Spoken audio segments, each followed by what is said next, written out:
السلام علیکم ورحمۃ اللہ وبرکاتہ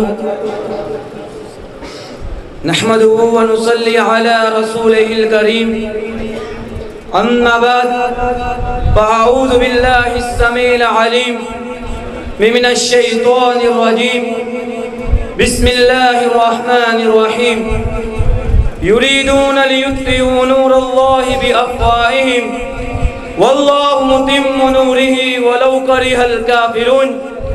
تم نے محمد کی توہین کی، ہم کریں گے آپ کا دفاع۔ تم نے محمد کی توہین کی، ہم کریں گے آپ کا دفاع۔ ہماری عزت و آبرو محمد کی عظمت پر سب کچھ فدا۔ مٹا دیں اپنی ہستی کو آج حرمت مصطفیٰ پر۔ یہ نقطہ ہے مسلمان کی حیات جاویدانی کا صلی اللہ علیہ وسلم۔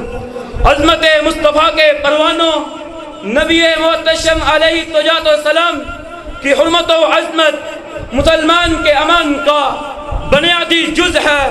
اس نبی کی عظمت جس کے ذکر و جمیل کو خود کال کے کائنات نے ورفعنا لک ذکرک کہہ کر رفعت بخشی۔ ظلم و جہالت سے اٹی ہوئی شب دیجور کو قندیل توحید و سنت سے روشن کیا۔ تشنیگان حقیقت و معرفت کو توحید کے آب زلال سے دریاب کیا۔ دل کی اجلی ہوئی دنیا کو معرفت الہی، خود شناسائی اور حمیت و غیرت جیسی صفات سے آباد کیا۔ اس نبی کی عظمت جس کی عظمت کو کائنات کے رب نے یوں بیان کیا، وَمَا أَرْسَلْنَاكَ إِلَّا رَحْمَةً لِلْعَالَمِينَ۔ اور کہیں بستان رسالت کی عظمت پر قرآن یوں گویا ہوتا، یا ایھا النبی انا ارسلناک شاہدا ومبشرا ونذیرا۔ اس نبی کی عظمت جس کی زندگی کی قسم احکم الحاکمین نے اٹھائی، لعمرک انہم لفی سکرتہم یعمہون۔ جس نبی کی عظمت تفسیر طبری میں ابن عباس رضی اللہ تعالی عنہ سے اس طرح مروی ہے، ما خلق اللہ وما ذرا وما برا نفسا اکرم علی اللہ من محمد۔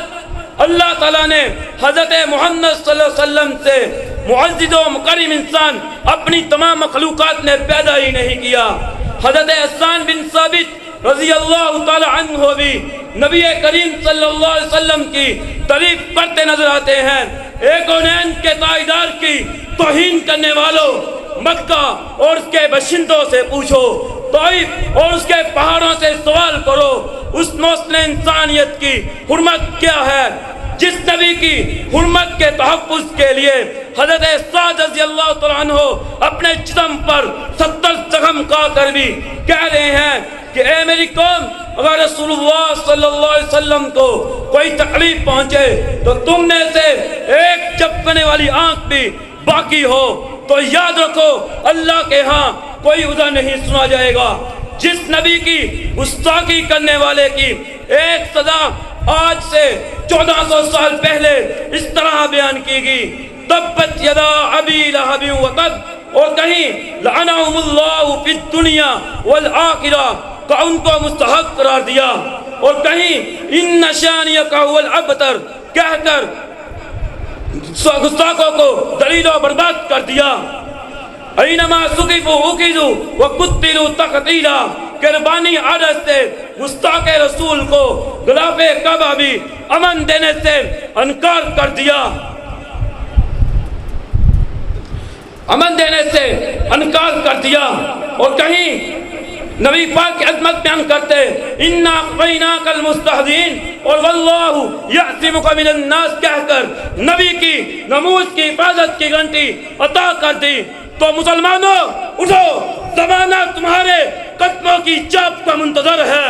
خلفائے راشدین کی خلافت کو لے کر، زنگی ایوبی کی شجاعت کو لے کر، شاہ اسماعیل شہید کی تلوار کو لے کر، شہید ملت علامہ احسان اللہ ظہیر کی یلغار کو لے کر گندے کیڑوں کو نیست و نبوست کر دو۔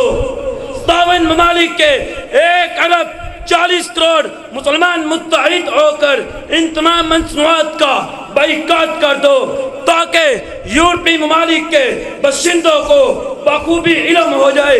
انہوں نے اس ہستی کی حرمت کو پامال کرنے کی کوشش کی ہے جس کی حرمت پر غازی علم الدین شہید اور عامر چیمہ شہید کی طرح کروڑوں مسلمان مر مٹنا تو گوارا کر سکتے ہیں، لیکن عظمت رسول پر آنچ آنا گوارا نہیں کر سکتے۔ تکبیر! عظمت مصطفیٰ! شان مصطفیٰ! آخر میں بس یہی کہوں گا، دنیا میں اگر کوئی ڈھونڈے ثانیہ محمد صلی اللہ علیہ وسلم، دنیا میں اگر کوئی ڈھونڈے ثانیہ محمد، ثانی تو کیا سایہ بھی نہیں ملے گا۔ وآخر دعوانا الحمدللہ رب العالمین۔